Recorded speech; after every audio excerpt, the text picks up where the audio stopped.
It was a week before Christmas when Amtrak train 501 went off the rails at high speed on a tight curve.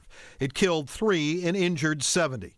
NTSB investigators were barely done with their on-site investigation here when they found themselves heading to Casey, South Carolina for another fatal Amtrak crash. This time 2 dead and 116 injured as the passenger train slammed into a parked freight. Those accidents leading up to this week in the hearing room of the National Transportation Safety Board in Washington, D.C. But the hearing wasn't just about what went wrong in the last 2 fatal accidents, but how safety at Amtrak needed to change. The safety team at Amtrak now includes a combination of career railroad employees, augmented by individuals with experience in aviation, healthcare, systems engineering, aerospace engineering, nuclear power generation, defense systems, petrochemical processing, and heavy metal mining. Testimony and presentations coming from Europe, which operates more trains carrying more people at much higher speeds. From France. An accident is always bad news for the entire industry. It's a never-ending journey. Never-ending journey.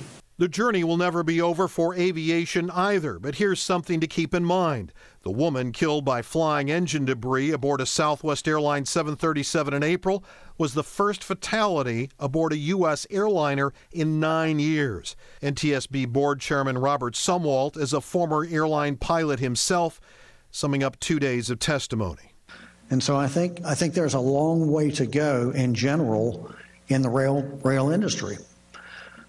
But that said, I do want to encourage Amtrak to hold the line steady and keep pressing, because it sounds to me like you're really moving in the right direction. Now, aviation is safer because of new technologies, better coordination between pilots, the sharing of maintenance and other data that can forecast a potential failure and correct it before there's a crash. And again, what's called cockpit or crew resource management between pilots, designed to increase situational awareness. What seems to be the case here is the engineer on that train lost his situational awareness because he clearly did not know where he was going into that curve. So, Glenn, are the problems at Amtrak larger than just these 2 derailments? Yeah, so we've had these 2, which were just a couple of months apart. You go to 2015, 8 people were killed. Remember that big Philadelphia crash, that accident? Amtrak only has typically 1 engineer up in the front of a train. Usually even a freight train, there's an engineer and a conductor.